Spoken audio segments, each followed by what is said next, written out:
All right, so first of all, welcome. This is a reminder that we are we are recording this session. So don't say anything that you wouldn't want your mom to know. So the way that this is going to work, I will start with cell metabolism, and then Josh will cover skeletal muscle, and if we have time at the end, we'll do a little bit of smooth muscle. Um, as I said in the chat, you are more than welcome to use the chat either to ask questions or to answer our questions. So Josh will monitor the chat while I'm teaching, and then when he teaches, I'll be on the chat. So that way, hopefully, we all get what we came here for, which is clarifications on anything XC related. You should know this by now, but here's our final reminder of what's ahead of us. So our XCF exam is next Monday at 8:30 at the Dalplex. 120 questions. You have 3 hours broken down into 25 questions for XA, 25 questions for XB, and the large majority of the questions, 70 questions on XC. And you see the breakdown here between cell metabolism, skeletal muscle, and smooth muscle. You know you're allowed your one cue sheet as well as your simple calculator. And don't forget to bring your pencils as discussed previously. Pen are no use, no help for Scantrons.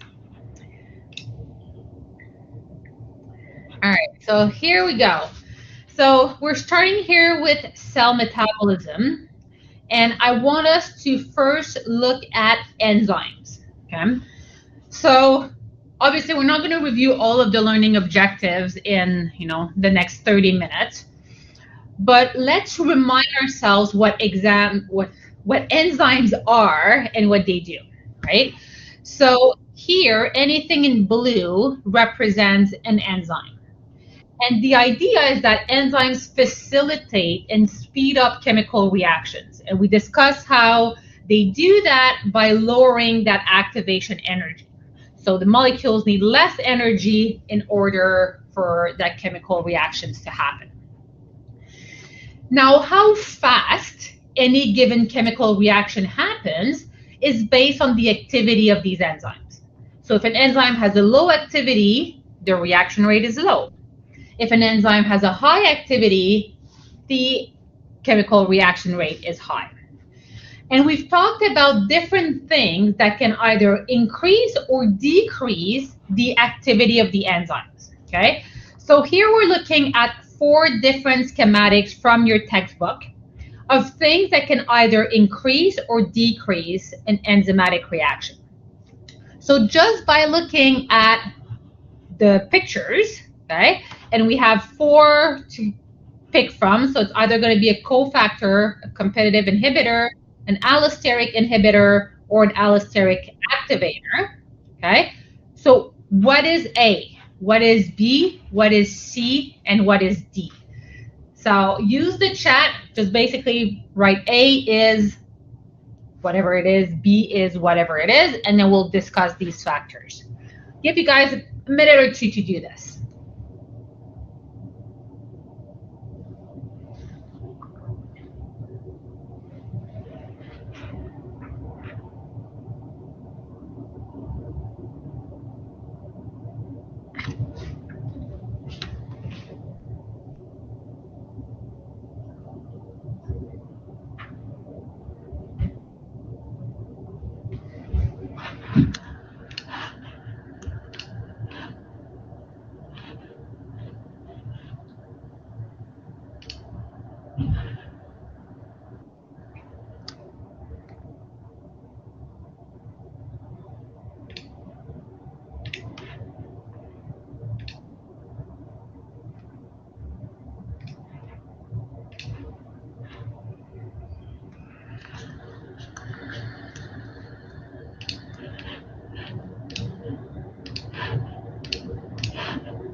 All right, well done for everyone who participated. Awesome. Loved your answer, Elias. Okay, so seems like we're in a good place with this. Before we get into the answers, I want to bring up to your attention a really important concept here, and I don't have a lot of space to write it. I'll write it at the bottom here, but it's binding site. Okay, so in order for an enzyme to be active, it will require a available binding site. So that's where the ligand, so typically the reactants, will bind to the enzymes. So when the binding site is available, we're activating that enzyme. If we make that binding site unavailable, then we're inhibiting that enzyme. So let's keep in mind this concept of binding site as we go through these examples here. So let's start with our A here, top left. So in blue, as I said, we have the enzyme, and we don't see a binding site, right? You can see if you look at the right side of the figure that the binding site actually requires something else, another piece of the puzzle in order for that binding site to happen, okay? And this, as most of you said it already, is a cofactor, okay? So a cofactor basically builds, I'm going to put that in quotation mark here, but builds or contributes to the binding site. So there wouldn't be a place for the reactants to bind the enzymes if there wasn't a cofactor. Now let's look at B, okay? So similar idea here, okay? However, you can see that the molecule that makes the binding site available doesn't actually participate in the binding site, but it binds somewhere else, okay? So if we look at this part here, we have this enzyme that's inactive because it doesn't have a binding site. Now what changes is that we have this small molecule here that binds to a spot in the enzyme, and because of that, changes the shape of the enzyme. Okay, the fancy word for this is conformational change. So I'm going to write this down. Conformational change. It really only means a change in the shape. There you go. That's a tongue twister for a French speaker.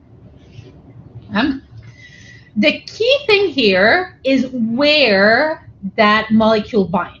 Okay, it binds away from the binding site. The binding site is here, it binds away. Okay, so other important information, other important concepts here, binds away from binding site.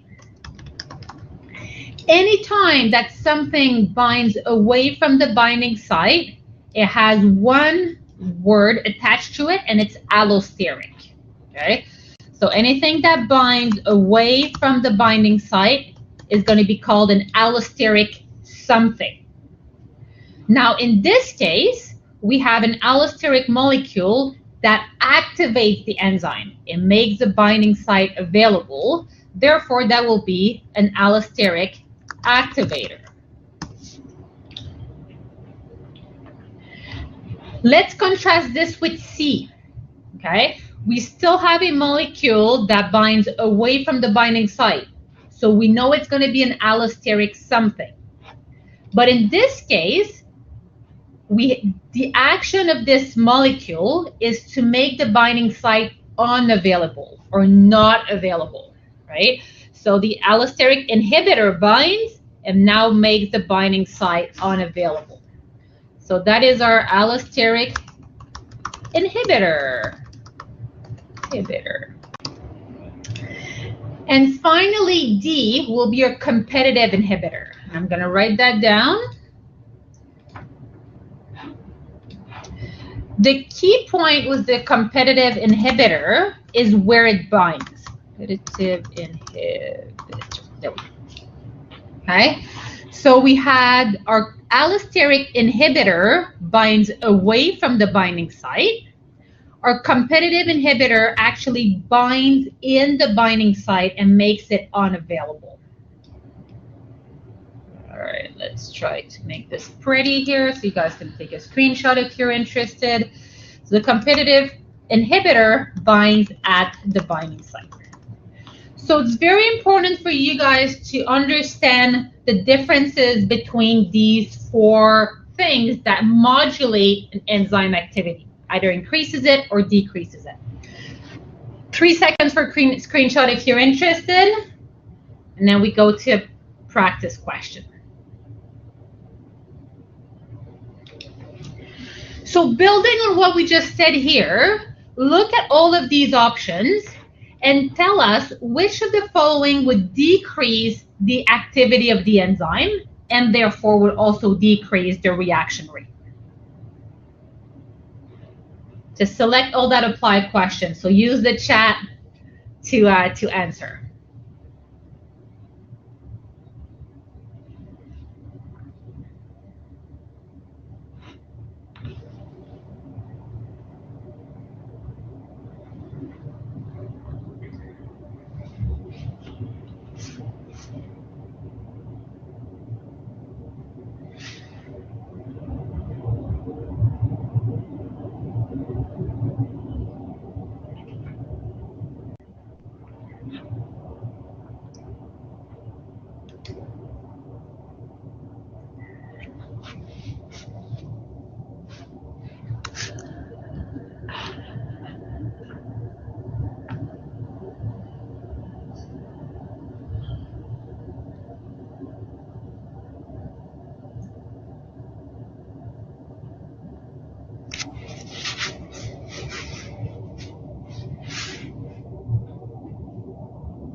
Good answers, guys. Keep them coming. Awesome.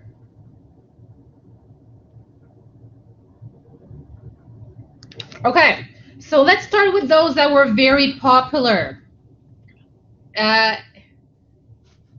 We'll get to E, Melinda. Yes. Okay, so let's start with those that are very popular. So A, very high fever. Absolutely, that would decrease the enzymatic activity. And then the allosteric inhibitor we just talked about. So those are two of our correct answers. Now let's cross out the things that we've already talked about. The allosteric activator and cofactor would act to increase, right? Not decrease, but increase the enzymatic activity. Okay, so now let's look at other factors. So basically, we're trying to answer here, when do enzymes work best, okay? And one of the things that you guys knew from your answers is that they work best at body temperature, which is about, around 37 degrees Celsius. Now, another factor that's really important is pH, okay? So our pH, so I'm going to call this body pH, or basically neutral pH, which is 7.4, okay? So it's in your slides. You can go back to this, but basically pH is a measure of the amount of hydrogen ions inside of our body. So let me write that down because this was not a popular answer, okay? So pH measures the concentration of hydrogen ions. So when we have lots and lots of hydrogen ions, we get into an environment that's more acidic. When we have low concentration of hydrogen ions, we get to an environment that's more basic or alkaline, if you want the technical term. So if we go back to D and E, an increase in concentration of hydrogen ions would mean a low pH and an acidic environment.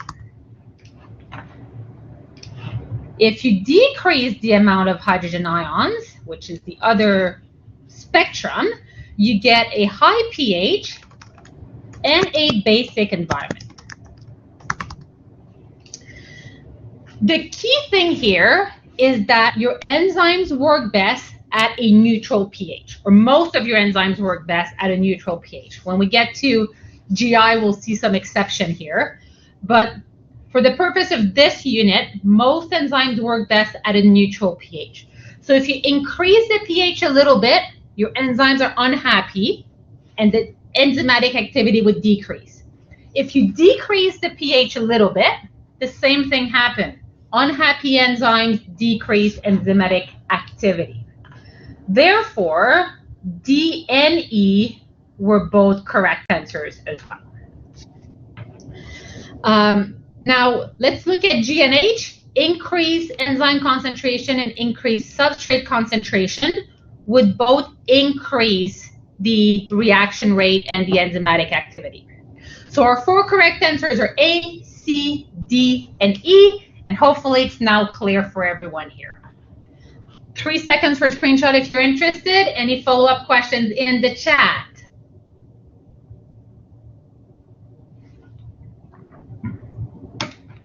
Okay, switching gear a little bit, let's look at catabolism. Okay, so basically, remember that in metabolism, we have two main branches. Your catabolic branches is when we break down molecules and create ATP, and your anabolism is when we build molecules and use ATP. Okay? As you guys know me now, I really do believe in mapping out processes in one page so that we have like a big picture, we understand the big picture. So what I'm attempting to do here is to map out how we can make ATP for both carbohydrates and lipids on this same page. Just to make sure we're all looking at the same thing here, so these two lines at the top are our plasma membrane. So we're outside of the cell in the white here, and we're inside the cell in everything in the blue. Within that cell, I blew up a large, very large mitochondria so we can map out what happens in the mitochondria. Okay? So let's start with actually what happens in the mitochondria. So the end goal of catabolism is to make ATP. And we make ATP via a protein or an enzyme that we call ATP synthase. And this molecule works because in between the two membranes, right? If you look at the mitochondria, there's two membranes. There's an inner membrane right here, and there's an outer membrane right here. So in between those two membranes, we build up a lot of hydrogen or proton gradient. I'm going to write that down. So all of these blue dots that I just drew are called protons or hydrogen ions, okay? Two different words for the same thing. Long story short, this ATP synthase uses the proton gradient, so lots of proton here, few proton inside, and provides a way for the proton to move, and coupled with that, linked with that, creates ATP. Okay, so that's basically the end of the pathway. Okay, we're creating ATP. So now that we know where we need to get to, let's start at the top. So we're going to start with carbohydrates, and I'm going to do carbohydrates here in green. Okay. So the main way that we store carbohydrates in our cell is via glycogen. Now, glycogen is not the only way that we can start this process. As you know, we can also have glucose coming into the cell. Okay. So we're going to have glucose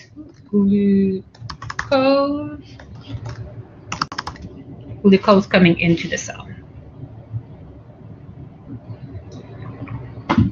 So we can start this carbohydrate pathway either with glycogen or with glucose. Okay. Arrange this. So let's focus on the glycogen for now. So there is a reaction that we know that breaks down this glycogen into what we call glucose 6-phosphate. So I want you guys to think of glucose 6-phosphate as just a cousin of glucose. Okay, it's very, very similar. Okay. So we have glycogen being broken down into glucose 6-phosphate. And then glucose can also be broken down into glucose 6-phosphate. Now, this is what we know as glycolysis. So once you get glucose or glucose 6-phosphate, through a series of reactions that we do not need to know for this course, we can end up with pyruvate. So glucose 6-phosphate gets to pyruvate. Let me delete some of those.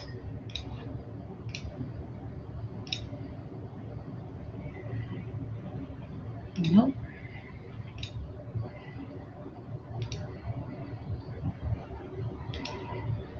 One second here, I'm trying to delete some of the stuff that I don't want, but it's not really helping.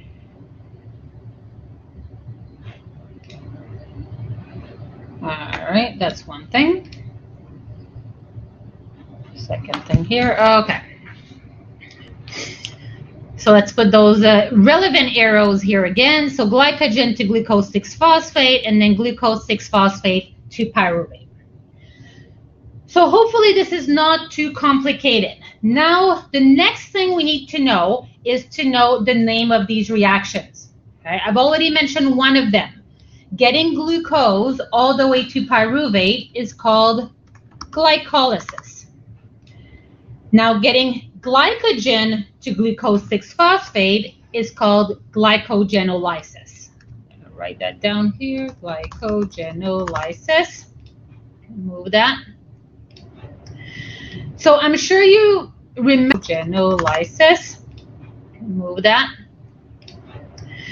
So I'm sure you remember that from the videos that you watched, but I want you guys to realize that these names have a meaning, right? When we talk about, obviously, when you just look at the name, they look complex, but if you start breaking it down, it makes hopefully a lot more sense.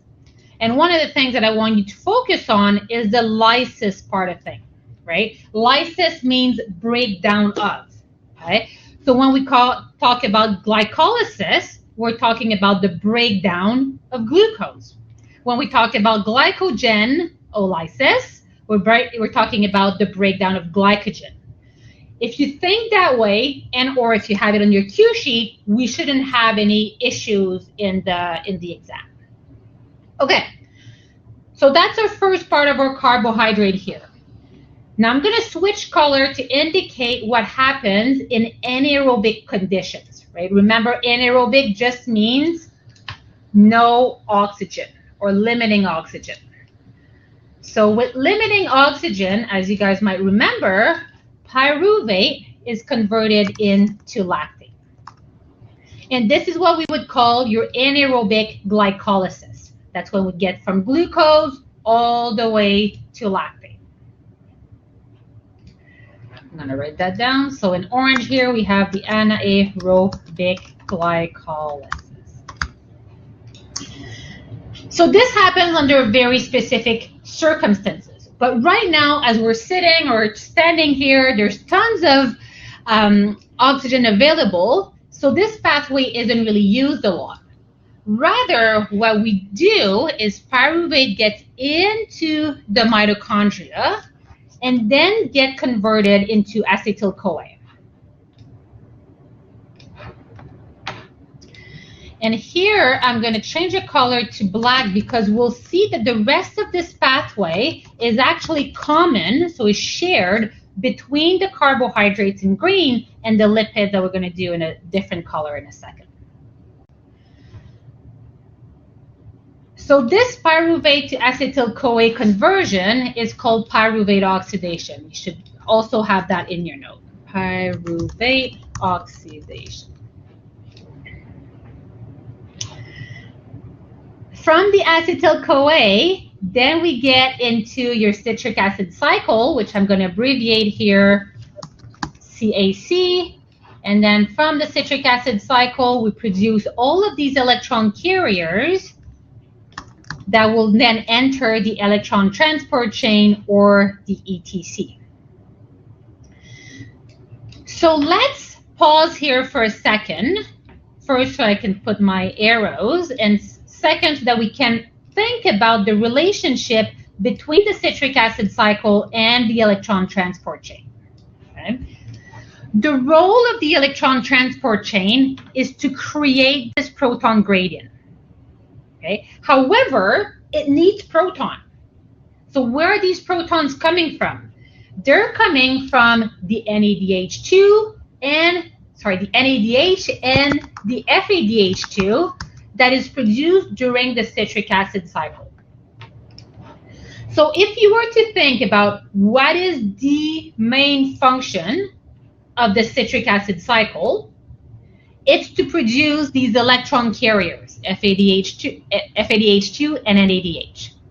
If you think about what is the main function of the electron transport chain, is to create this proton gradient that will then end up powering the ATP synthase and therefore creating ATP.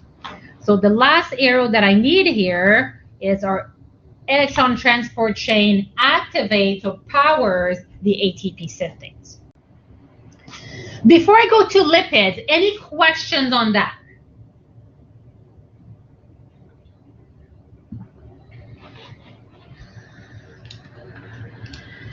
So we are going to go to lipids. I'm running out of color. We're going to go pink for lipids. Okay.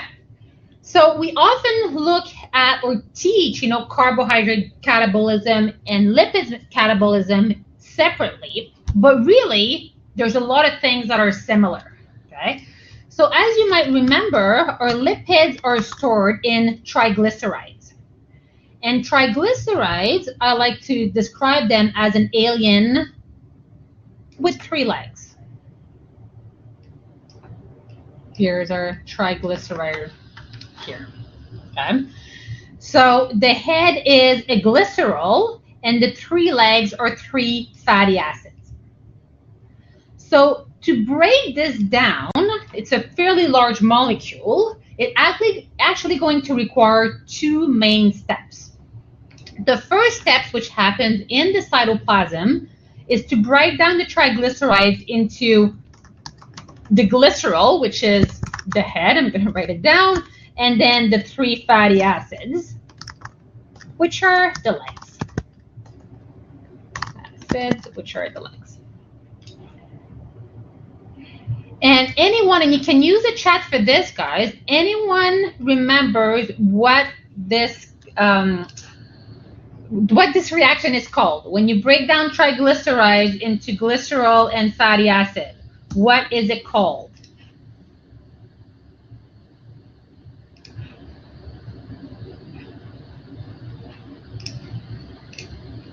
Lipolysis. Awesome, Benjamin. Thank you. And Ruth and Marcus as well. Awesome. Okay, so let's write it down. Now, one of the things that I want to once again highlight is that we have a theme here, right? We had glycogenolysis. We had glycolysis, and now we have lipolysis, right? So you can see that a lot of the catabolic reaction, not all of them, but a lot of them end with the lysis. So now that we have this glycerol and these 3 fatty acids, first of all, I'll write it down here. It's not super important, but glycerol enters glycolysis. So it can produce ATP that way. The fatty acids are going to enter the mitochondria right here. Okay. So they need transporters, but for the purpose of this course, we don't really care about the transporters. And then those fatty acids actually get converted into acetyl-CoA. And the name of the reaction for this is beta oxidation. Running out of space here, beta oxidation. Okay. So that's what I meant when I said we need 2 steps here to break down this triglyceride into acetyl-CoA. The first step is lipolysis, we break down the triglycerides into glycerol and fatty acids. The fatty acids get transported inside the mitochondria and through beta oxidations get converted into acetyl-CoA. Now that in acetyl-CoA, they're joining our black pathway, which is common to both carbohydrates and lipids, and then produce a citric acid cycle, enters the citric acid cycle, produce NADH and FADH2, enters the electron transport chain, and produce ATP. Good time for a screenshot, guys, if you want to.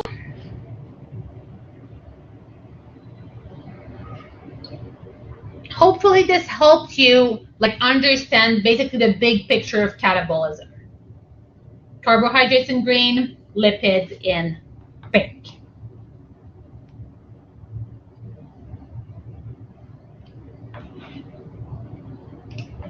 All right, so here's a table that you also have in your notes.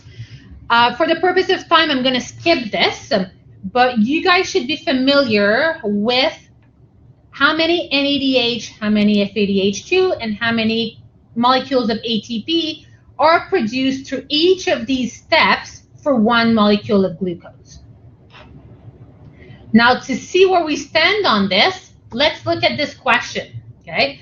So how many molecules of ATP would be generated from 4 molecules of glucose in the presence of oxygen? I'm going to start a poll on this while you guys do your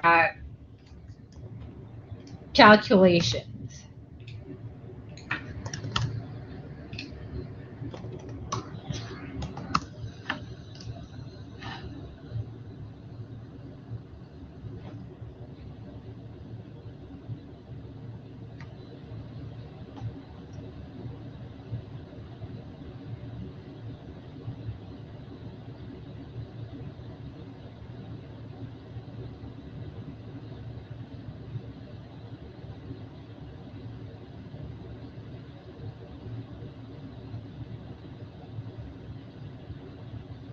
Awesome, guys. We are getting 100% of correct answers. So I'm not even going to debrief it. That's really well done. Okay. Correct answer here is 128. Very well done. Follow up to this. Okay. How many ATP molecules would be generated from 3 molecules of glucose in the absence of oxygen? The first one had presence, the second one has absence. Hold on, I'm going to get another poll going here. You guys. Here's the poll.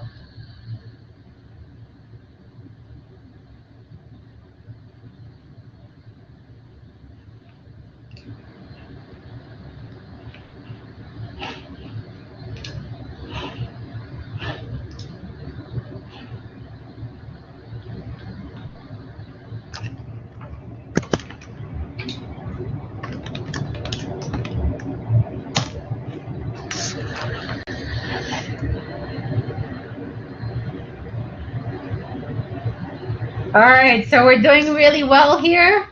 Awesome. So once again, 3 molecules of glucose in the absence of oxygen, it can only create 2 molecules of ATP. So 3 times 2, 6 is our correct answer. Well done, guys. Okay, the last thing I want us to, I want to bring to our forefront of our mind before I leave it with Josh is talk about catabolism and anabolism, okay? So these 4 reactions we just drew 2 slides ago: glycolysis, glycogenolysis, beta oxidation, and lipolysis, okay? Now I want you guys to think about these reactions in relation to what I call their anabolic cousin. Okay, so I'm going to give you guys an example. We know that glycolysis is starting with glucose, ending up with pyruvate. Now, there is a anabolic reaction that does the opposite. So in this case, it starts with pyruvate lactate, or amino acid and builds glucose. Okay, so hopefully you can see how these are the reverse reaction. In glycolysis, the reactant is glucose, the product is pyruvate. In the anabolic cousin, we start with pyruvate and we end up with glucose. Anyone knows the name of this reaction?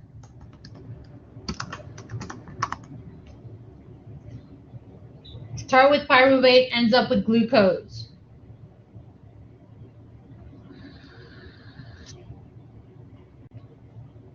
Awesome. Thank you guys. A long one to type. Gluconeogenesis. Perfect. So let's do the same thing with glycogenolysis. We just talked about that's the reaction that breaks down glycogen into glucose 6-phosphate. Well, we have the possibility to do the exact opposite. We take glucose 6-phosphate and we bring it back, or we build glycogen. And that is called glycogenesis, right? Glycogenesis. And once again, I can highlight the fact that we have genesis here is the creation of, right? Glycogenesis is the creation of glycogen, and so on and so forth. Lipolysis and beta oxidation. We just talked about it. Lipolysis is triglycerides being broken down to glycerol plus 3 fatty acids. Beta oxidation is taking the fatty acids and bringing it back, or breaking it down to acetyl-CoA. So fatty acid to acetyl-CoA. Now you see that on the anabolic side of it, there's just one big box, because in this case, it's really only one group of reaction that brings acetyl-CoA first to fatty acids and then to triglycerides. And we call this lipogenesis. So with this table, you have the large majority of the reactions that we talked about, and hopefully it makes sense how they can be divided into catabolism and anabolism. Time for a screenshot, and then I have one last practice question for you guys.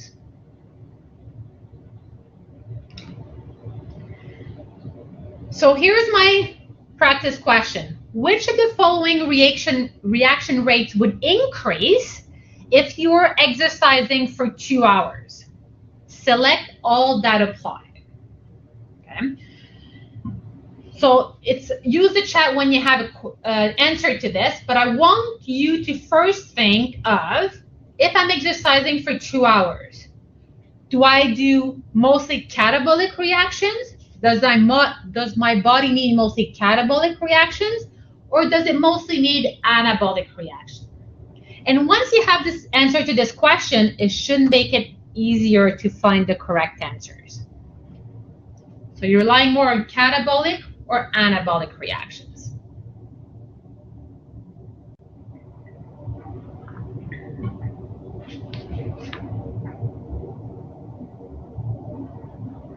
When you have an answer, just put it in the chat, please.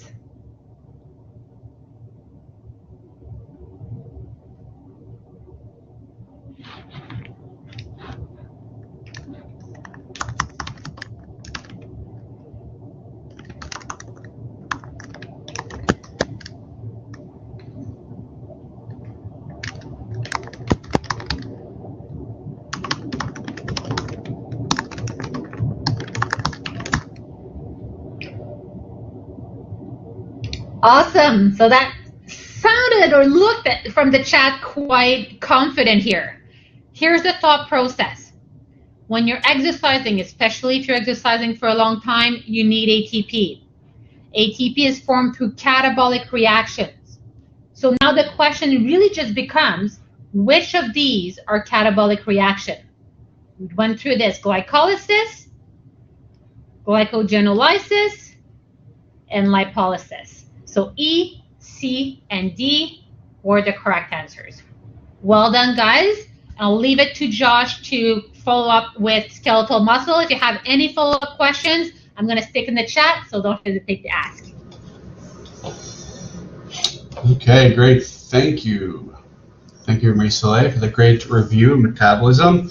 So now we will turn our attention to skeletal muscle physiology. Marie-Soleil, if you could end the presentation, then I can share mine. Thank you. Thanks for joining today, everybody. I hope everyone's doing okay. Thank you. Thanks for joining today, everybody. I hope everyone's doing okay. I know it's a busy time. Hope your exam period has started off well.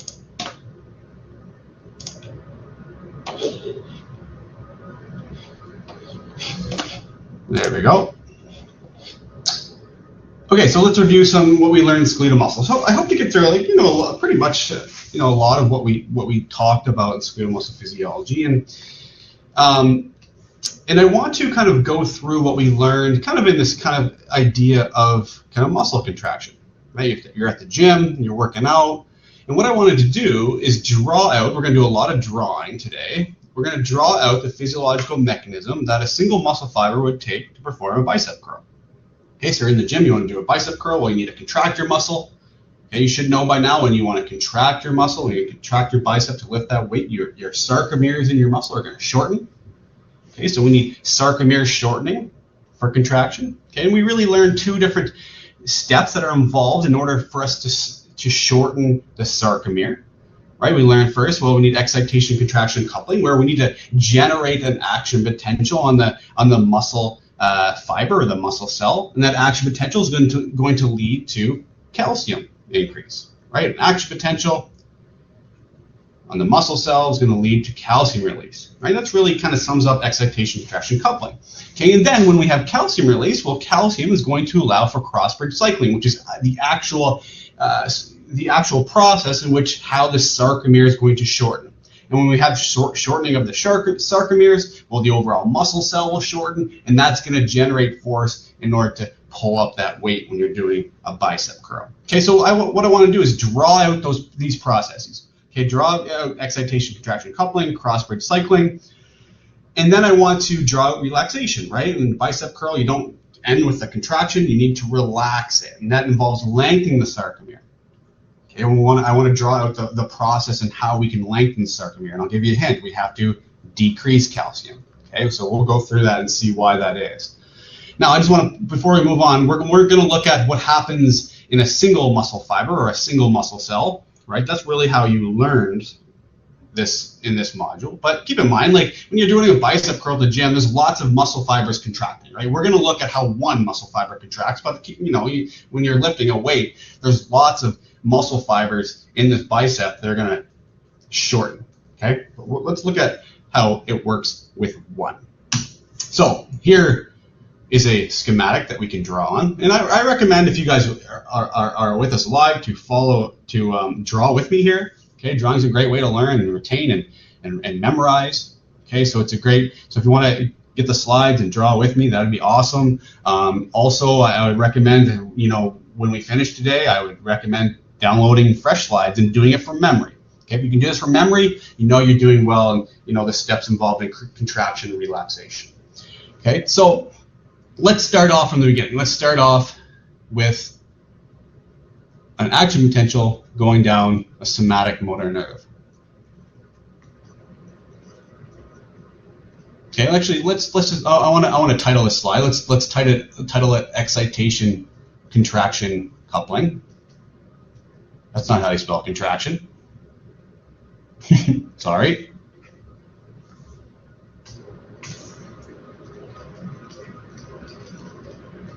And what we need to do is we need to get an action potential in the muscle fiber,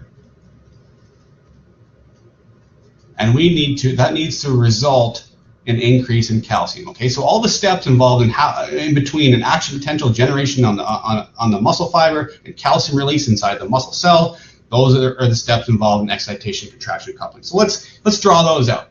Okay, and we're starting with the somatic motor neuron. We know, you should know that by now, that if we want skeletal muscle contraction, then that skeletal muscle needs to be innervated by a somatic motor neuron, because what's going to happen is an action potential that's traveling down that somatic motor neuron is going to result in neurotransmitter release. Okay, we're going to have exocytosis from that neuron, the axon terminal of the neuron.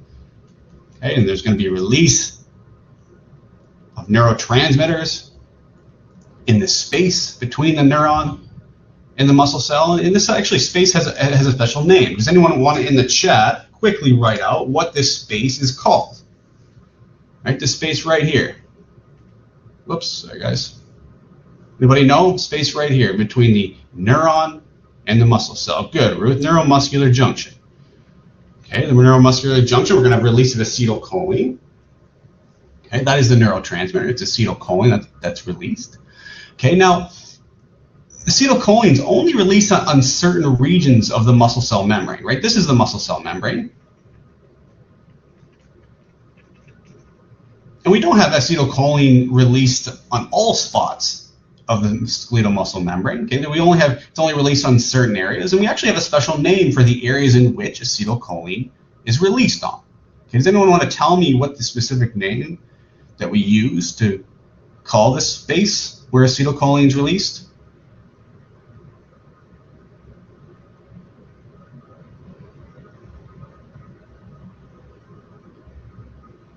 Anybody know? Yeah, good. Motor end plate. Exactly. This is called the motor end plate. Okay, so when you see motor end plate, no, this is the area. This is a name to describe the area in which acetylcholine is released. And on that area, we have receptors on that area. With a lot of clusters of receptors. Now, these receptors are specific. Okay, can anyone tell me this name of these specific receptors that we find on the motor end plate? Good. Nicotinic receptors. Okay, so acetylcholine is going to be released from that neuron. It's going to come over and it's going to bind to those nicotinic receptors, and it's going to open them. Okay, they're going to open. Now, when they're open, okay, they're ion channels. Does anyone know what ion is going to go in and out? Okay, what goes in? What goes through the nicotinic receptors into the muscle cell? Yep, good, Marshall. Sodium, which is high on the outside of the cell, is going to go inside the cell. Does anything go out? Yeah, good. Potassium is actually going to go out. So this is weird, right? We have a positive ion going inside the cell, but we also have a positive ion going out. Well, the key here is that there's a lot more sodium going in. Okay, it's way easier for sodium to go inside the cell than potassium to go out. Okay, so what's going to result? We're going to have a depolarization on the inside of the membrane. Okay, you guys know what that is, right? The inside of the membrane is going to become a little more positive. Now, we have a name for this depolarization on the inside of the muscle cell or the muscle fiber. Can anyone tell me what that depolarization is called? End plate potential. Good. We'll call this an end plate potential. Right? It's like a graded potential in a neuron. You guys know what a graded potential is, right? It's a depolarization on the it's not an action potential. Okay, it's an end plate potential, which is it's a depolarization. Now, this depolarization, this end plate potential, is going to result in an action potential. Okay, so what's going to happen is the end plate potential will open up voltage gated sodium and potassium channels. Okay, just like a neuron, right? When we're opening up sodium channels, sodium is going to rush in. We're going to have a very large depolarization. And then potassium channels are going to open, and we're going to have a repolarization. You guys know that from neurophysiology, right? And that the opening of sodium and potassium channels is going to, like a chain reaction, travel down the skeletal muscle membrane. Okay, right? That's what an action potential is. It's a large depolarization that travels down the length of the membrane, followed by repolarization, and eventually that action potential is going to go down a T-tubule. Right? This is a T-tubule. And when it's in that T-tubule, it's going to meet a receptor. Okay, who can tell me the name of the receptor that's going to meet down in the T-tubule? Good, the DHP receptor, the dihydropyridine receptor. And what's the action? So I want to have when I have this action potential that reaches the DHP receptor. What does that do to it? Good. causes a conformational change, which is, like, as Marie Soleil said, is a fancy word for a shape change. Conformational change somehow changes shape. Now notice here that this DHP receptor is actually connected to another thing here that's on the sarcoplasmic reticulum. Okay. Now who can tell me what's inside the sarcoplasmic reticulum? What ion is just loaded up, full? Calcium. Good. There's tons of calcium in the sarcoplasmic reticulum. Okay. Now back to this DHP receptor. When we have a conformational change in the DHP receptor, it's connected to another channel called an RYR channel, a ryanodine channel. Okay. So this conformational change is actually going to result in the RYR channel to open. Okay. So again, the action potential reaching the DHP receptor is going to cause a change in shape. That change in shape is actually going to lead to this channel becoming open.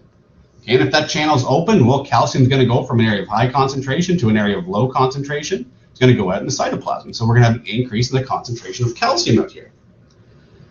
Now, calcium out here is then going to go to the sarcomeres. Now, you can see I have one sarcomere here. This is my fancy sarcomere. That's an actin thin filament right here. So there's actin right here. This is my myosin.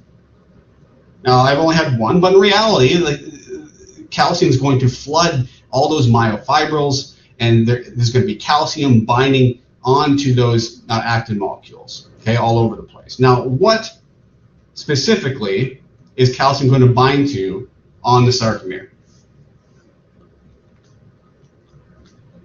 Good, troponin.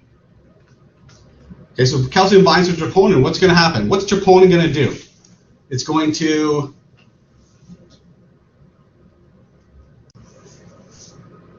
move. Yeah, tropomyosin. Good. So this is troponin. Okay, and these long kind of strands is tropomyosin. Now, tropomyosin is blocking this myosin head from binding to actin. Okay, so that usually in just kind of a normal state, if the muscle's not contracting, the tropomyosin's in the way. That myosin head cannot grab onto actin.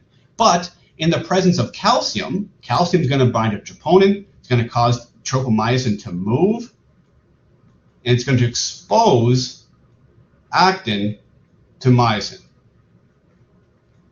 which is going to result in myosin grabbing on to actin. Okay, so when that tropomyosin's out of the way, myosin heads are so attracted to actin, it's just going to immediately grab on. Okay, does that make sense? So as soon as calcium's present here, and it binds to troponin, and tropomyosin moves out of the way, myosin's going to grab on immediately. Okay, and when it grabs on, then we have cross-bridge cycling, which we're going to go over right now. So before we get into that, we want to take a screenshot. Take a shot of that in 3 seconds, and then we'll go over what happens after myosin grabs onto actin. Okay, so this is cross-bridge cycling now. Okay, now we have calcium inside the cell. Now myosin can bind can bind to actin. Okay, and when it does, we're going to have cross-bridge cycling, which is the process that we use to describe the actual shortening of the sarcomere. So this is when the sarcomere is actually going to shorten. Okay, you can't really see it on the screen here, but just picture, as we're going through this cycle here, picture the sarcomere getting shorter. And the sarcomere gets shorter, well, the muscle cell is going to get shorter, and we're going to generate that force. Okay, so let's go over cross-bridge cycling. How does the sarcomere shorten? Well, let's start up here. This is calcium. Okay, so this is when actually tropomyosin's in the way here. So tropomyosin is in the way. Myosin cannot bind to actin. But calcium comes along and binds. And tropomyosins move out of the way. Tropomyosin moves out of the way. And when it does, look what happens. Myosin immediately binds to it. Okay? Myosin binds to actin very tightly. Let's put that down. Very tightly. Grabs on for dear life. Okay. Okay, what is this state called? We actually have a name for this like state. We call it what blank state? What, does anyone know? Yeah, the rigor state. Good. This is the rigor state. Okay, because it's so rigorously grabbed on there. Okay, remember the myosin heads are so attracted to actin. Whenever they're exposed, it just immediately grabs on. Okay, so what happens now? So we have the myosin heads grabbed onto actin. What happens now? Well, what happens now is ATP comes along. ATP binds to the myosin head. And that ATP comes along, let's just draw that out, comes along, binds to the myosin head.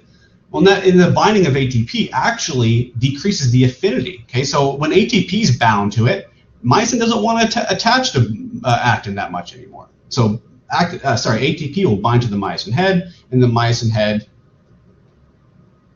will release. Okay, you can kind of see that here, right? The myosin head has released, and let's draw ATP. ATP is attached now. Okay. Now what happens? Well, what happens next is ATP is hydrolyzed.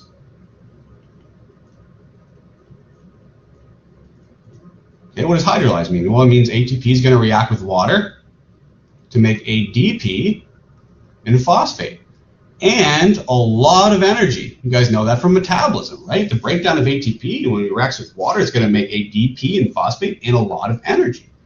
Okay, and when ATP is hydrolyzed and makes energy, well, that energy is going to be provided to rotate that myosin head back, right? Here it's kind of bent. Well, when ATP is hydrolyzed and energy is provided, the myosin head is going to actually rotate back and grab onto actin. Okay, so let's write that down. ATP is hydrolyzed, the energy is used to rotate myosin head back. Whoops. And attach to actin. Okay, keep in mind, we still have not moved the sarcomere yet. Okay? So now, though, we're in the ready position. We're ready to move the actin towards the center. Okay, this is the ready position move. And now, what's going to happen next? Well, actually, let's draw what's supposed to be on there. ATP is hydrolyzed. So before we had ATP, but there's no longer ATP. We've hydrolyzed it, and we have ADP now, and we have phosphate attached to it. Okay, now in the chat, what happens next? One of these two molecules, ADP or phosphate, is removed. Okay, which one's removed? Good, phosphate's removed. Phosphate's kicked off. And what's the result of phosphate being removed? What do we call that? Power stroke. Yes, power stroke is initiated. Right? Remember we're in the ready position. Phosphate's removed. All of a sudden, we're going to pull that actin molecule we're going to pull that thin filament towards the center. Right? So now look, we're bent again. We've pulled that sarcomere to the center. Sorry, we pulled that thin filament to the center of the sarcomere, shortening it a little bit. Okay? Power stroke is initiated, and we have sarcomere shortening. Now, don't think that like all the shortening is going to be complete. It's only a small amount of shortening that happens. Okay, this cycle has to happen over and over again in order for the sarcomeres to completely shorten. So one kind of turn of this cycle only really shortens the sarcomere a little bit. Okay, so now we only have ADP left. Okay, we're no longer in the ready position. We're in this bent position again. And we're bound to actin, but we're not bound too tightly. So next, ADP is going to be removed. Okay, when ADP is removed, we're really back to this state where there's nothing on it. Okay, there's nothing on the myosin head, and when there's nothing on the myosin head, that myosin head is really attracted to actin, and we're going to be in the rigor state again. Okay, so it's a cycle, and this happens again. Okay, so as long as tropomyosin's out of the way, and we have enough ATP inside the cell, this happens over and over again. It's continually shortening that sarcomere. Okay, so we'll have, as long as tropomyosin's out of the way, and as long as we have calcium to initiate that, this cycle will continue. Okay, and we'll have contraction of the muscle and the muscle fiber. Okay, so hopefully that kind of helped walk you through cross-bridge cycling, which can sometimes be confusing to students. Okay, so where are we with our overall story? Remember, we want to do a bicep curl. So when we want to initiate a bicep curl, okay, we release calcium inside the muscle cell. This allows this cross-bridge cycling to occur, and it's going to occur over and over and over again until we contract our muscle. Okay, but what if we want to relax? So Ruth says, can calcium bind to troponin while myosin's in the rigor state? Yeah, calcium's continually bound to it. So calcium's continually bound to it. Even when this, you can see it in the rigor state, all through these steps, calcium's bind to it. So that means tropomyosin's moved out of the way. As soon as calcium's out of there, well, tropomyosin's going to go back. Okay, does that make sense?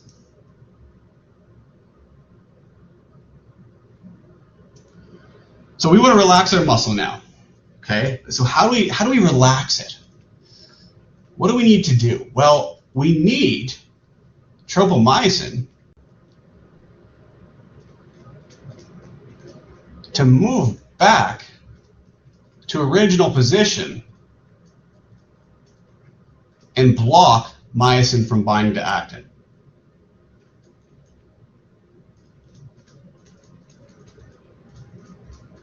How do we do that? What do we need to do? What do we need to do to make it that tropomyosin is moved back to that original position? What needs to happen?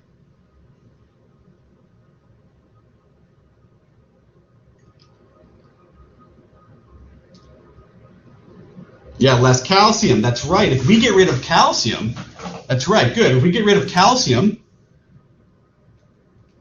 then calcium comes off troponin. And if there's no calcium bound to troponin, then troponin will no longer move tropomyosin out of the way, and tropomyosin will go back to its original position. So the goal in relaxation is to get rid of the intracellular calcium. Okay, so let's do that. How do we do that? Well, what we need to do first is decrease calcium that's in the cytosol, right? As long as calcium's in the cytosol, it's going to bind to troponin. So let's get rid of that. Now, how do we do that? What do we do with it first? Let's move it back into the sarcoplasmic reticulum. We got to move it back. Okay, but we need a special channel here. We need what's this called that's going to move calcium back inside the sarcoplasmic reticulum?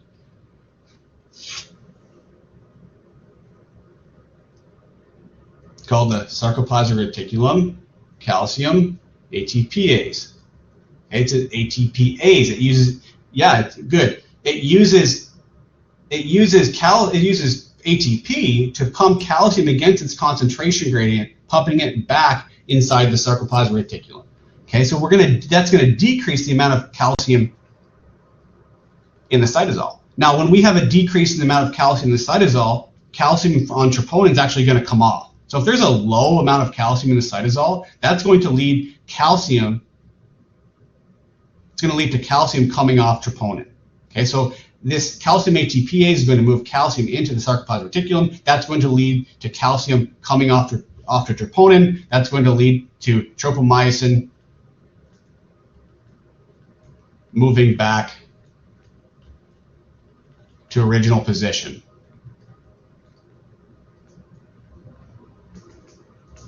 Okay, no, we still have a problem though. This is still open, right? The RYR channel is still open, so calcium can still get out. We don't want that to happen. We got to close it. Okay, we got to close that RYR channel. And how do we do that? What do we need to make sure that we can close this RYR channel? Well, we have to stop the action potentials coming from the somatic motor neuron. These need to stop. Okay, action potentials need to stop from coming from the somatic motor neuron. And if they stop, we're going to have no more release of acetylcholine esterase, or sorry, of acetylcholine. Okay, that's going to stop. Okay, but we do have acetylcholine kind of already in the neuromuscular junction. Okay, and if that's just sitting there, that's eventually going to be degraded. And who can tell me the enzyme that eventually will degrade this acetylcholine inside the neuromuscular junction? Yeah, good, acetylcholine esterase. So eventually acetylcholine esterase will do its job, degrade acetylcholine. And if acetylcholine is degraded, then sodium will no longer, this nicotinic receptor will no longer be open.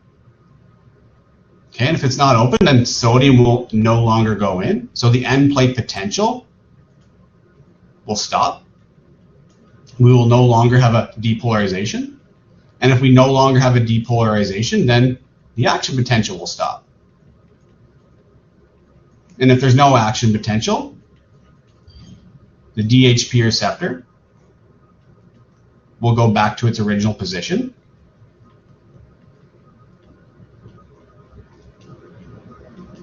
Original shape is probably better, shape. And that will close the RYR channel. Okay? So that is how we have relaxation. First, we need to remove calcium from the inside of the cell. And we also need to stop the action potential. Okay, so hopefully that provided some clarity on how we can have relaxation and lengthening of the sarcomere. Okay, when you want to relax your muscle. All right. So that was the drawing portion. So let's keep with the bicep curl theme. Now you want to lift a heavier weight. Okay, so before maybe you're lifting a light weight, you need a certain amount of muscle fibers to do what we just described in order to provide enough force to lift that light weight. But maybe you pick up a heavier weight now. Well, in order to do that, in order to do a bicep curl with a heavier weight, you need to increase the number of cross bridges. Okay, remember myosin binding to actin and performing that power stroke? Well, myosin binding to actin is what we call a cross bridge. If you want to generate more force in order to lift a heavy weight, you have to increase the number of cross bridges. Now, in the lectures in the semester, you learn 3 ways that we can do this. You learn 3 ways that we can do what we can do to increase the number of cross bridges. Okay, can anyone name one, or can we name all 3 of them?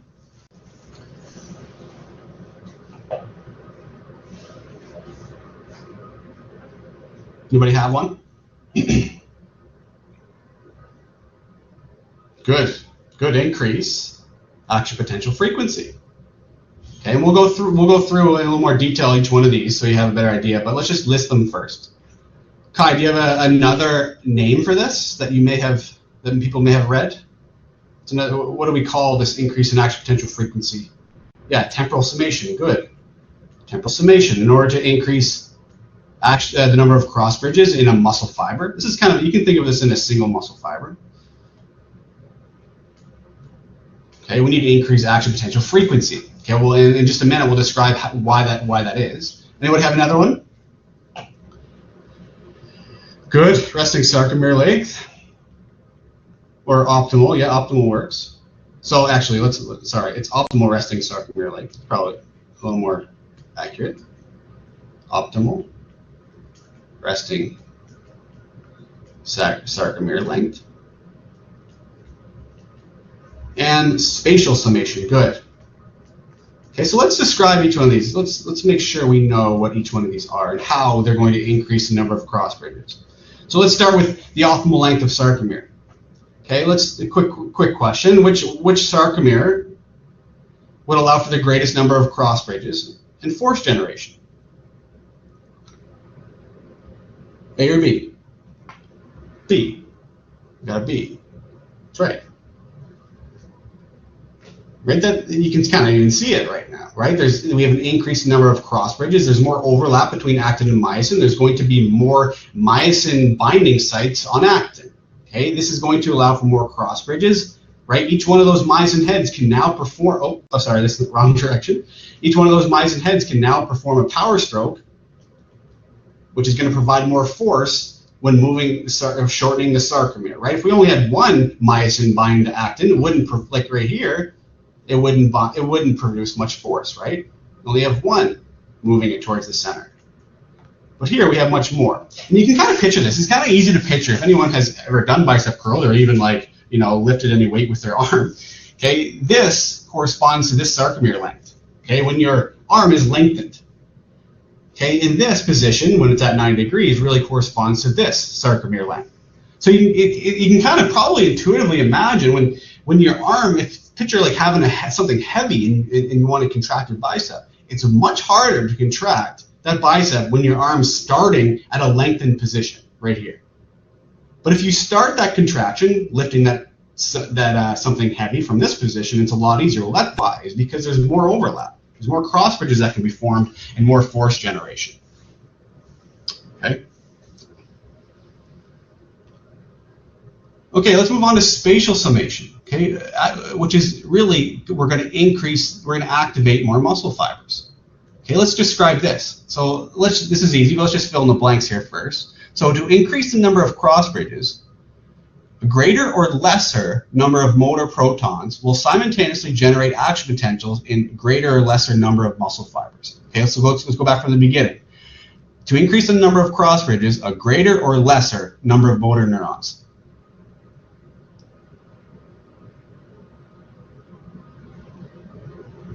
Greater, so we need more. In spatial summation, we have a greater number of motor neurons are going to be activated, and they're going to generate action potentials in a greater or lesser number of muscle fibers. Greater. Okay, it's pretty simple, but I kind of just wanted to start there because I want to describe the spatial summation from this picture. Okay, this is a good picture. So in reality, like say this is our bicep muscle. We have more than one motor neuron that's going to innervate the muscle fibers. Okay, so here we have three. Okay, three motor neurons that are coming from the central nervous system that are going to carry action potentials to our muscle cells, right? These are all individual muscle cells right here. Now let's say when you lift heavier weight, you only really recruited one motor neuron. So you really had only action potential going through this purple neuron here. Well, you'll see if we only have an action potential going through the purple neuron, you're only going to activate the purple muscle fibers here. So let's circle them. 1, 2, 3, 4, 5, 6, 7. Right? That's 7 muscle fibers. But if you want to lift a heavier weight and you want to increase the number of cross bridges, well, you can activate a greater number of motor neurons. So let's activate number 3 here. Let's send action potentials down the red one. Well, the red one, if we have action potentials going down the red one, we're going to have activation and muscle contraction through the red muscle fibers. So now we have more muscle fibers activated, more muscle fibers contracting. And if there's more action potentials on those muscle fibers, well, that's going to lead to more cross bridges and a greater muscle contraction. Okay, so that's what spatial summation is. We're actually increasing the number of muscle fibers that are activated. When I say activated, I mean we're producing action potentials on a higher number of muscle fibers. Okay, so hopefully that cleared up for some of you what spatial summation is. Okay, so let's talk about temporal summation now. Okay, students may have sometimes have a little harder time understanding what temporal summation is. And remember, it's an increase in action potential frequency. So let me try to describe to you how this works. So let's start with a low action potential frequency. So let's start with this picture here. Okay, each one of these triangles is an action potential. Okay, say we have one action potential. And what we drew a few slides ago is an example of just one action potential. And if we have one action potential that is generated on the muscle fiber, well then we're going to have some calcium release. Okay, we're going to have sarcomere shortening. Okay, we're going to have contraction just like this. But eventually that calcium is going to go away, right? It's going to be pumped back into the sarcoplasmic reticulum. Okay, and that RYR channel is going to close because remember, we only have one action potential, which is going to result, and again, in relaxation. Okay, and if there's if we have a long time between action potentials, well, there's time for this muscle fiber to relax. Okay, and here we have another action potential here, which is again going to result in contraction and then eventually relaxation. Okay, so when there's low action potential frequency, the muscle fiber has time to remove calcium and fully relax before another action potential is generated, which is going to keep that tension low. But in the case of a high action potential frequency, okay, here's our action potential. Say we have one action potential here. Well, we're going to have contraction, and then that calcium is going to go away eventually. But before the calcium has gone away completely, we have another action potential that's going to release more calcium inside the cell. And if there's more calcium inside the cell, it's going to result in more tropomyosin being moved out of the way and more cross bridges being formed. Okay, and if we have another action potential very quickly, well, that's going to result in more calcium release, and we're going to have higher and higher tension. Okay, so in the situation where we have high action potential frequency, the muscle does not have time to remove calcium and relax between action potentials. Okay, so the muscle does not have time to remove that calcium and relax before our next action potential comes. And when that next action potential comes, we're going to have more calcium released, which is going to move more tropomyosin away from more binding sites, and we're going to have more cross bridges being made. That's going to increase the tension. Okay, so that's temporal summation, which you can think of an increase in action potential frequency. Okay, so hopefully that helps you understand what temporal summation is. Okay, so just going back, those are the 3 ways that we can increase the number of cross bridges so that we can generate more force to lift a heavier weight. Okay, I want to end with this. There's a few minutes left. So we also talked about how we can have different types of muscle fibers. Okay, in your overall muscles, you actually have different types of muscle fibers, different proportions. Now, athletes, depending on what their sport is, have a preferential muscle fiber that's going to favorite their specific sport. Okay, so here I have 2 different types of runners. I have sprinters and distance runners, and they're both runners, so they're both going to use their leg muscles. But within those leg muscles, they have drastically different fiber types. Okay, so let's go through and talk about these differences. Okay, so we have 2 sports here, 2 running sports. We have a 100-meter sprint and we have a marathon. Okay, if you're really good, elite, your 100-meter sprint will take 10 seconds. I don't take 10 seconds. But if you're elite, you do. And a marathon may take you 3 hours. If you're really elite, it'd take you between 2 and 2.5 hours. Okay, but let's describe the differences between their leg muscles here, or their different muscle fibers. So, 100-meter sprinter. Okay, what in their leg muscles, what muscle fiber type would be favored? Okay, you learned about really kind of 2 main ones. Anybody know?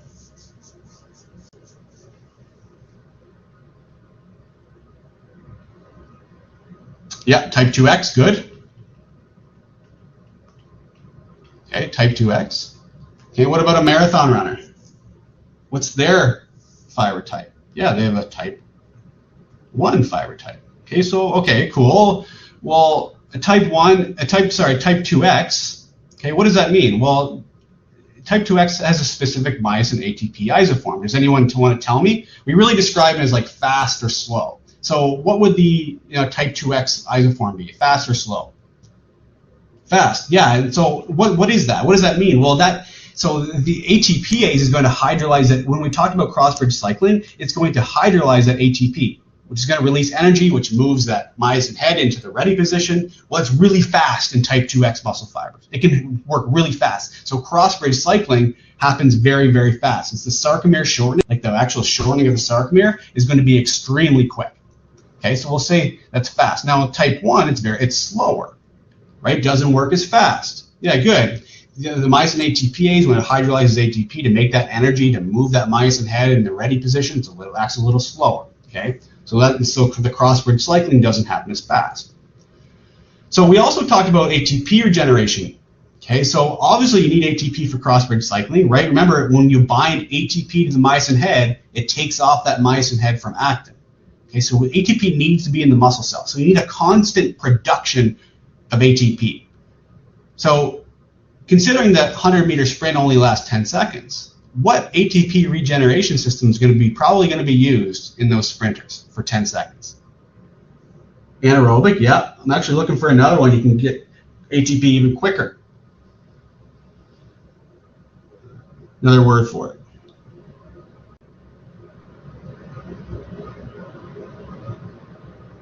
Not glycolysis. Yeah, phosphocreatine. Yeah, exactly. So this is only 10 seconds, right? You can get ATP from phosphocreatine really, really fast. Okay, but phosphocreatine only really lasts for 10 seconds of high intensity work. Okay, so in the first 10 seconds of anything, you can get ATP from phosphocreatine, which is going to provide that ATP really quickly. And if that ATP is provided really quickly, well, then our type 2X muscle fibers will work really quickly, and we can move really quickly down that track. Okay, what about for the marathon runners? What ATP system is going to be used? How are we going to get our ATP there? Remember, this is like 2 and 3 hours. Yeah, aerobic, good. Now we can't get ATP as fast. Can't get ATP as fast, but it lasts for a very long time, right? We can produce ATP through aerobic air respiration for hours and hours and hours and hours, okay?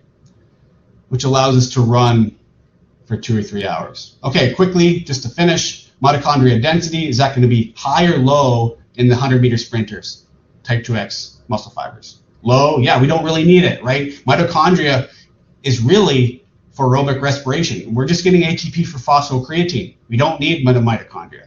And what about capillary density?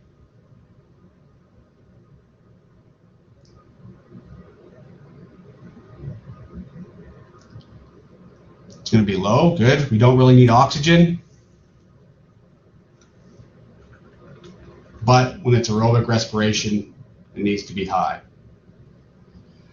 So Maura asked, how do you know if it's phosphocreatine and not aerobic respiration? Well, it really depends on how how long the running is. Like anaerobic respiration will be happening. Like you will be getting some ATP from anaerobic respiration, but your phosphocreatine provides a lot of ATP really fast, and it lasts for 10 seconds. So really for the first 10 seconds of sprinting, you're getting your ATP for phosphocreatine. Now, say you sprinted for another 10 seconds. Well, after your 10 seconds, maybe we're reaching 11, 12, 13 seconds, phosphocreatine is going to be done. And you're going to have to turn to anaerobic respiration. You're going to have to get your ATP from anaerobic respiration. Now, anaerobic respiration, like glycolysis, doesn't provide ATP as quickly. Okay, that's why you can't really run as fast for 20 seconds as you did for 10 seconds using only phosphocreatine. Okay, so if you're running for 10 seconds in the 100-meter sprint, you're probably only using phosphocreatine. But if you extend that sprint out for maybe 20 or 30 seconds, then you're going to be using more of the anaerobic respiration. Okay. All right, that's it for me. For skeletal muscle metabolism, we have a few minutes. I don't know, Marie-Soleil, if you have specific slides, you have a few minutes to go over. Yeah. Oh, sorry. Yeah, absolutely. I am navigating to my slides right now. There we go.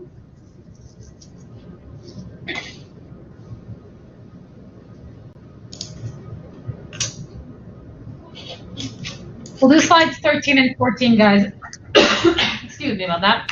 Okay, so I think it works really well with the what Josh just discussed, because I think it's a really good way of understanding smooth muscle to compare and contrast it with skeletal muscle, and I've said that before.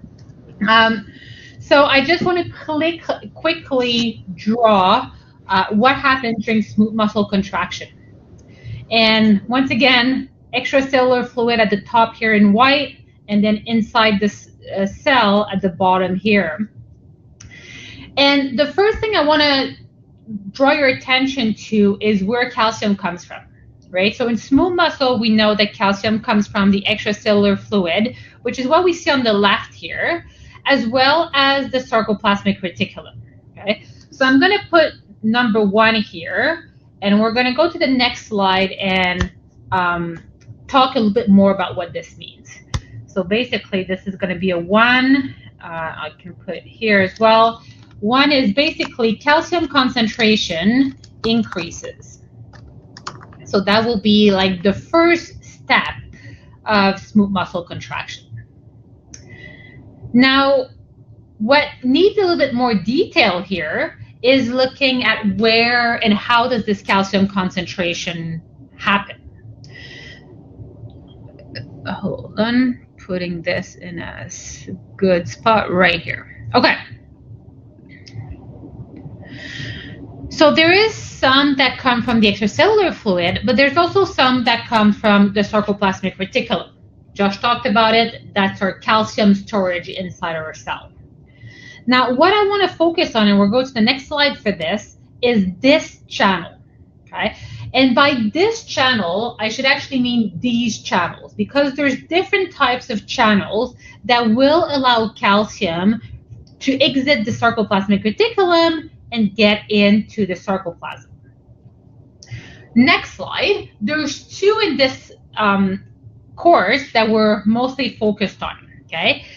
The one in purple here will be our channel that responds to calcium, and that's why we call this calcium-induced calcium release. So it responds to calcium.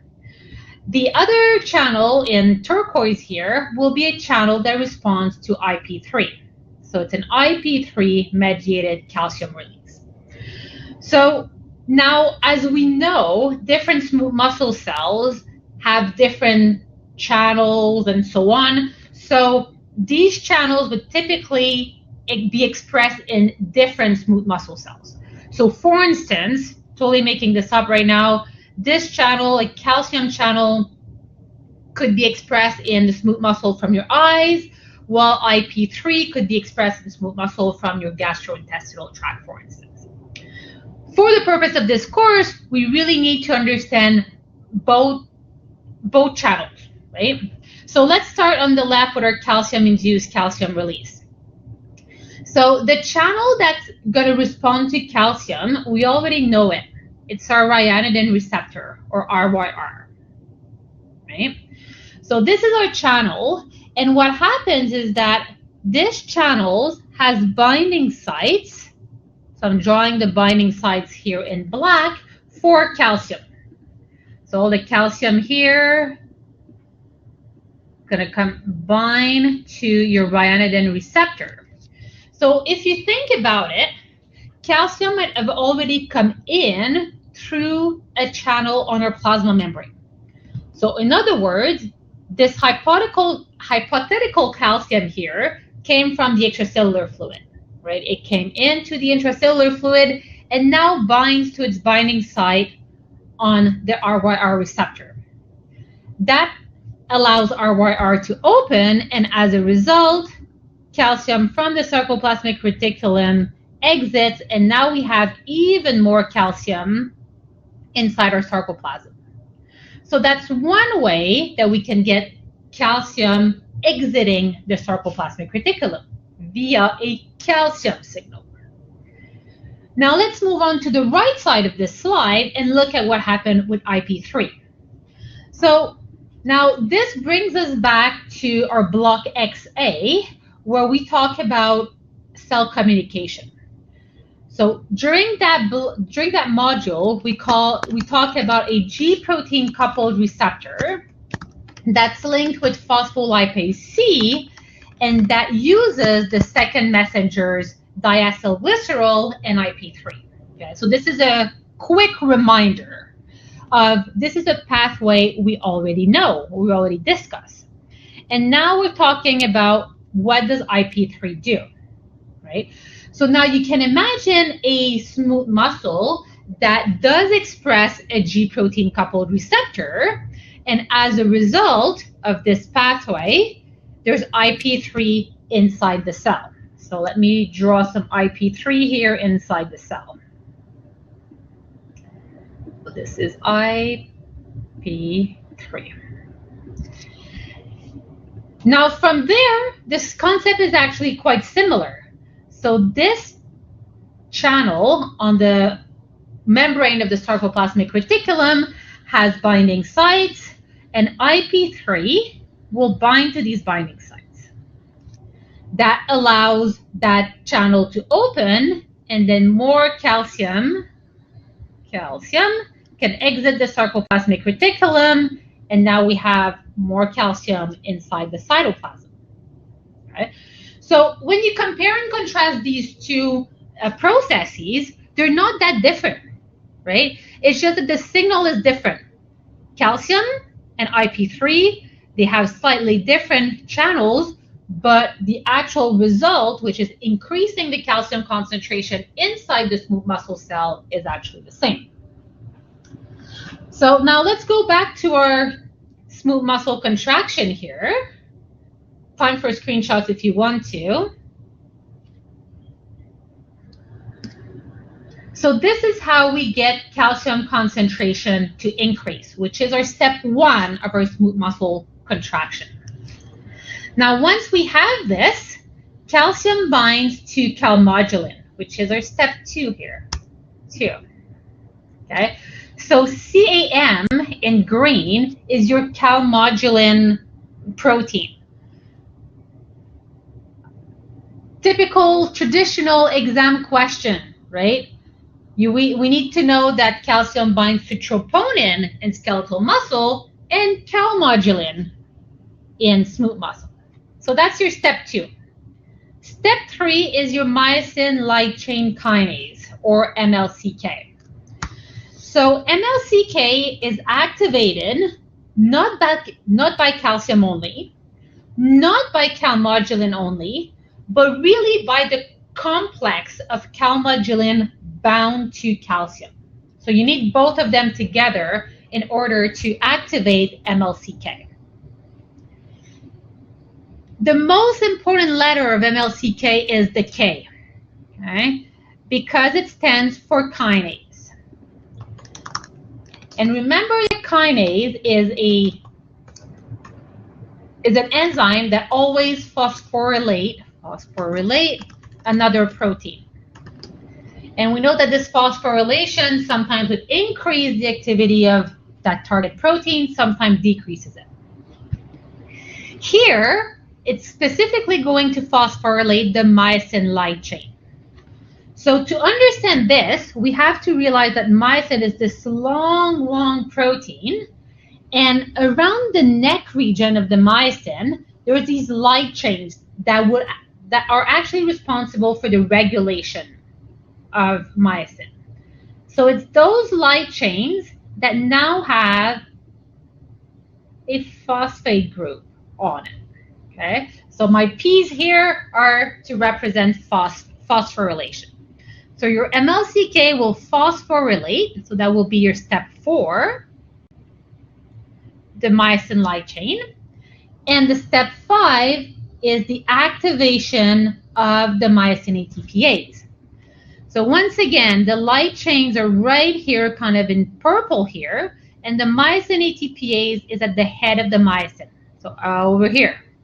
So it's the phosphorylation of the light chain that activates the myosin ATPase. I'm going to put a plus here to show the activation. And from this, it's the same thing that we know from skeletal muscle. We have an active myosin ATPase that then allows for the cross-bridge cycling to happen. So that would be step 6. And at the end of the day, we get the contraction of our smooth muscle cell. Time for a screenshot here. I'm going to go to one last slide before I leave you guys to talk about relaxation. Because for smooth muscle relaxation, we need 2 things to happen. One is there we go, okay. So the first thing we need to do is to decrease the concentration of calcium. Once again, this should not be a surprise because it's basically the same thing as skeletal muscle.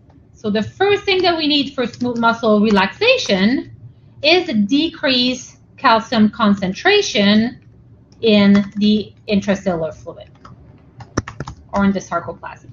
Okay. So how is this going to happen?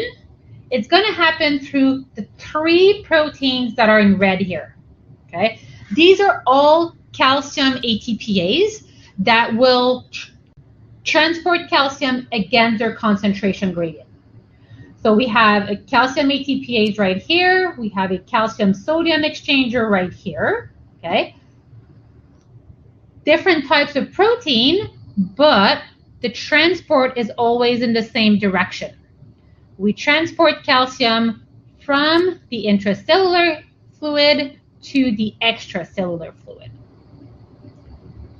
And as I said, these are ATPases, right? So we're looking at proteins that transport calcium against their concentration gradient, therefore use ATP. We have a third one, which is also a calcium ATPase, but it's located on the membrane of the sarcoplasmic reticulum. Okay. but it's still the same idea. It transports calcium outside of the sarcoplasm. Okay? So this is our first thing that needs to happen, decrease calcium concentration. The second thing that needs to happen that we haven't talked about yet is we need to decrease phosphorylation of our myosin light chain. Phosphorylation of myosin light chain.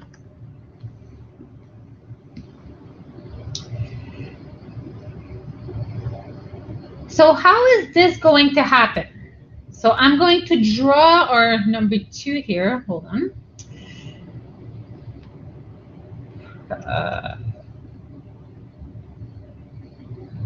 One second here. I'm trying to get the writing in the place where we can all see it.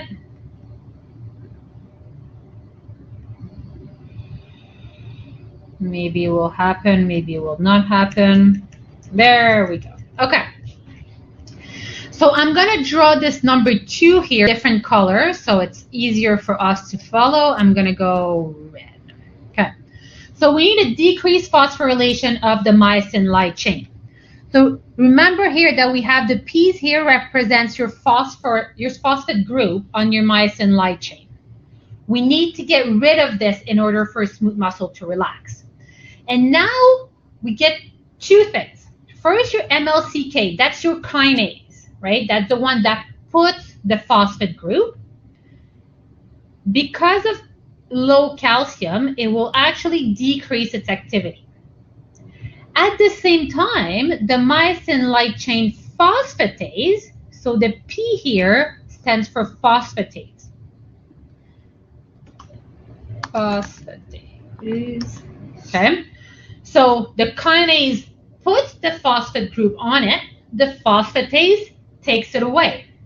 Okay, I repeat. MLCK is your kinase. It's responsible for putting the phosphate group here. The MLCP is your phosphatase. It's responsible for taking the phosphate group away. So there's 2 things that happens with muscle relaxation. The activity of the kinase decreases while the activity of the phosphatase increases. So as a result, we're shifting the balance, right? Less phosphorylation, more dephosphorylation. Therefore, these phosphate groups won't be there anymore. That decreases the activity of the myosin ATPase and decreases your cross-bridge cycling and therefore leads to smooth muscle relaxation. So that's it for me, guys. Thank you so much on my name and on Josh's name for you to be here live and participating. We wish you the very, very best in your exam, obviously in this course and all your other courses. For most of you, we will see you in January. For those of you who are done, well, congratulations, guys, and have really great holidays. We will see you at the Dalplex on the 18th, so we'll say happy holidays there. But for those of you that we won't be able to talk to, happy holidays to all of you guys. Thank you. Bye. Have a great rest of your day.